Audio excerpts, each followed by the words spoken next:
I know it sounds really weird, but they're just so darn cute, and even except for the really angry ones, because you can learn a lot from some of them, and then in a way, like with my grandparents, like I get to see how they grew up just by the way they act towards people, kind of. Mm-hmm. Like my grandpa's really aggressive if someone doesn't shut all the doors at night, and he's really like paranoid about everything being locked because he's afraid someone's going to come in and stuff.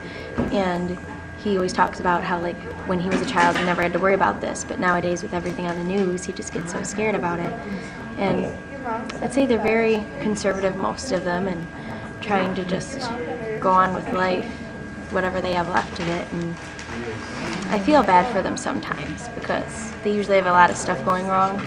Like my grandma, she's got a lot of stuff going on. I think everyone's grandparents do if they're still alive. I'd say like for a lot of old people, like they're trying to like take out life insurance policies, and they're just so like high rise. Like you're paying, like I don't even know how much because I don't have a life insurance policy, but you're paying so much money every year betting the company that you're gonna die. That just seems wrong. Like I don't think the government should be in control of everything because that would just be communist and kind of crazy. But I definitely think that if they're gonna have life insurance policies that are supposed to help you, they shouldn't be making you pay them to bet you're gonna die within the next year, because I don't think that's right, especially when you're older.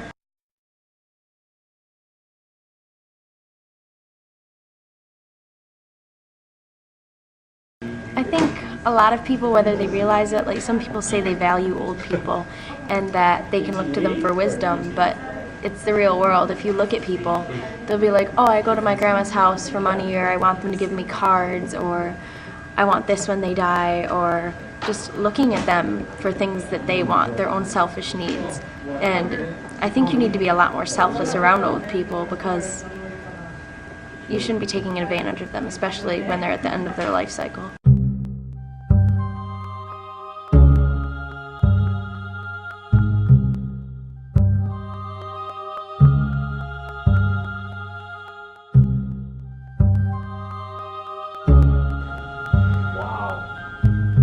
In my lifetime, you mean, or just in education? In your lifetime. Gonna have to be television. I'm afraid. It's done more to make the world smaller. It's done more to make us aware of the rest of the world without having to travel there. Mm-hmm.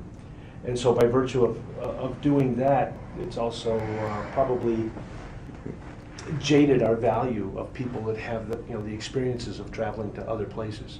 Mm-hmm. and seeing other parts of even our own culture. Yeah. But it's also, I think, a wonderful thing from the standpoint that now we have a historical record, probably not like hieroglyphs, carved into stone in an Egyptian pyramid, mm-hmm. but something that people can really see what the day-to-day life was like for people in the 20th century and 21st century.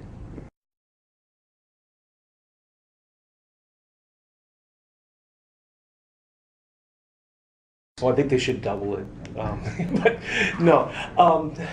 Well, first off, I really take umbrage to the word elderly because I used to think elderly was like 40. And then when I turned 40, I used to think elderly was like 50 or 55. And now that I just turned 60, I think elderly is more like 90. But yeah, I know. It's amazing. When I was a kid, I don't believe there was as many older people alive. At least I don't recall it that way. But I am part of the baby boom, and the baby boom is turning 60, 65, and you guys are stuck with an unfair burden because you have to pay for us. And there's more of us than there are of you.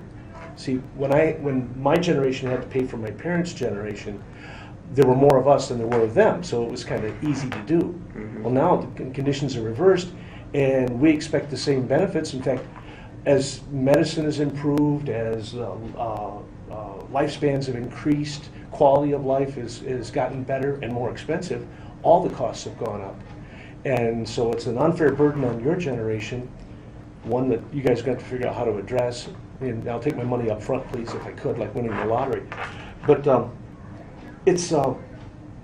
it is going to be difficult because really tough decisions are going to have to be made, and some of those decisions are going to be truly life and death decisions for some people.